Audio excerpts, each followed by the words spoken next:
Do you know how many missiles have hit Gaza now? An area that's 141 square miles. I asked that of either witness. Congressman, I don't have the specific number of airstrikes at my disposal. The latest estimate that I saw was about 20,000.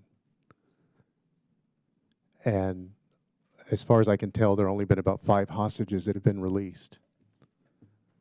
It seems to me that Prime Minister Netanyahu is prioritizing collective punishment over the release of hostages. I think that all of us, or almost all of us, were shocked and enraged by the attack on October 7th. I certainly expressed that. I have been concerned since then about how the Netanyahu administration has carried out its response. I don't have faith or confidence that Prime Minister Netanyahu can protect Israelis, will follow the humanitarian rules of war, or prevent a larger regional conflict that will rope in the United States. I want to be clear, I think they should be able to protect themselves against a similar attack. We have long supported them in their ability to do that. But they also directly struck an ambulance. They struck refugee shelters 2 or 3 times. How do we explain that? As we take votes for support, as we try to assess the situation, I think just as the world is aghast at the barbarity of what happened October 7th, the world also looks at that and asks the question about why an ambulance, why 30-something members of the press have been killed, why 4,000 or 5,000 children have already been killed.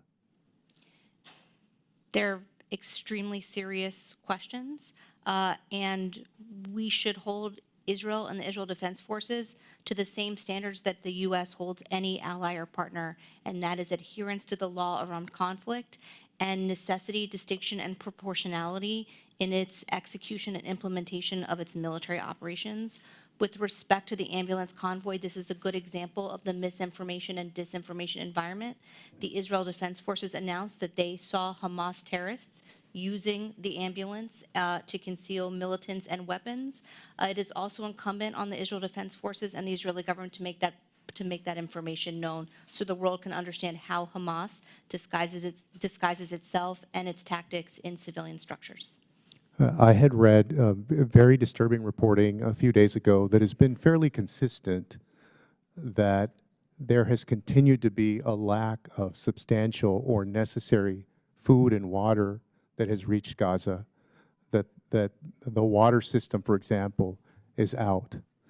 Can you please tell us what the latest humanitarian situation is there? Yes, Congressman, the water system has been a focus of our efforts. The water was initially shut off. We got the Israelis to turn it back on. Some of the pipes, there's several major pipes. They've sustained damage at different times. The Israelis have worked to repair the damage where they could. The operating environment for getting humanitarian assistance in is unbelievably complex. And as I said, it's this combination of the Egyptians having very legitimate concerns about influx of fighters disguised as I guess, because I'm running out of time, sorry. I want to ask one more question, Yes, perhaps please. for the record. But I would ask that the State Department, that the Biden administration do everything it can to make sure that humanitarian assistance, regardless of who's holding it up, makes its way to the people there. My final question, I'll try to read it in time. On Monday, Israeli Prime Minister Netanyahu said that he intends for Israel to have, quote, overall security responsibility over Gaza for, quote, an indefinite period. Israel's heritage minister, who proposed using nuclear weapons on Gaza and was not forced to resign for that statement because Benjamin Netanyahu, for his coalition, is partly beholden to the far right, has proposed establishing settlements in Gaza. This week, National Security Council spokesperson John Kirby said that the president does not believe that a reoccupation by Israeli forces is the right thing to do. For the record, what alternatives to an Israeli reoccupation have you raised with the Netanyahu administration? And does the Biden administration oppose establishment of settlements which are illegal under international law in Gaza? Yes, we absolutely oppose them, and we also oppose a reoccupation of Gaza by Israel Thank or you. any other country. I yield back.